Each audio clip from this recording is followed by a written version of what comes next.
7 matches that certainly happened. I'm John Ritlin with my review of AEW Dark, and yep, Full Gear is happening tomorrow. I hope you guys have ordered it. I have, and I can't wait to fucking see what they do. They've done some really good storytelling and storyline building, but these are 7 matches. They were just kind of there. So, we have Excalibur, Taz, and Anthony Monster Ogogo on commentary. Tesha Price versus Big Swole. Haven't really seen much of Tesha, as far as I can tell. She has a good look, though. I'd like to see what more she can do in the future. Swole did nearly drop her on her head, trying to do a powerbomb, but then got the Cloverleaf for the win. Not bad. I mean, at least it was short, it was to the point, and hopefully they invite Tesha back in the future. Then we have Matt Sydal versus Christopher Daniels. Very good back and forth at first. Sydal with some great strikes and submissions. Daniels, world-class, world-traveled veteran. But Sydal, it's hard to believe he's been wrestling as long as he has. And Daniels gets a nice Koji clutch at one point. You know, he's been doing that since his Impact Wrestling days, as far as I can remember. Probably even back further than that. But then TH2 shows up because they got this thing going on between them, Daniels, and Kazarian. And that's just enough of a distraction where the Angel's Wings gets countered.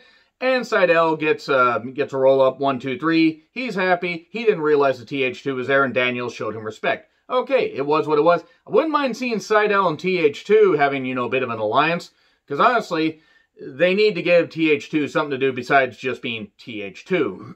And Brandon Cutler versus Michael Naka. I hate the oil bullshit. And Cutler wins with a gut buster for 3. There we go. I don't hate Nakazawa as a person. I just don't really care for him as a wrestler. I don't really think he's all that good. Cutler, nice that they're finally getting him some wins. Hopefully this leads to something special for him. Or at least something decent. Because after that losing streak, they need to do something else with him. And then we have Kazarian talking about TH2 and his goals in AEW.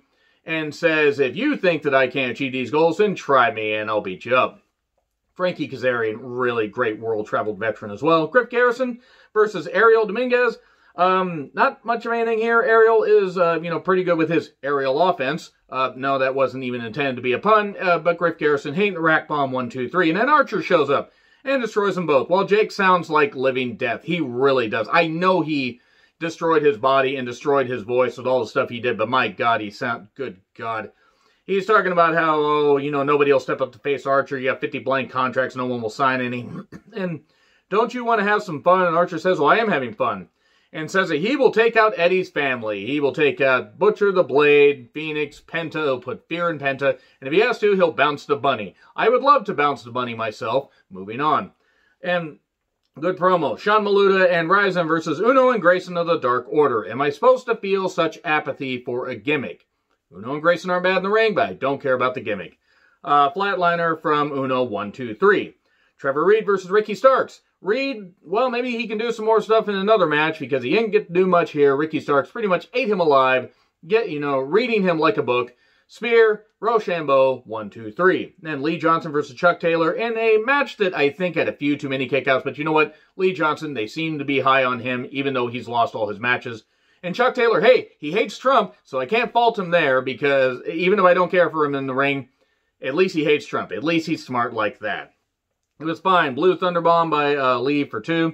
We get a Stomp for 2 from Taylor.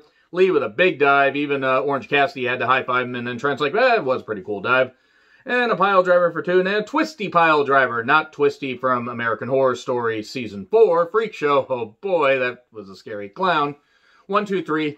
And then Taylor decides to give the people what they want by hugging Lee Johnson. And everything's good. Okay, that's pretty much it right there. That's really what Dark meant.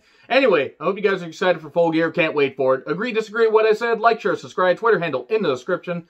I'm John Ritlin. I'll see you soon.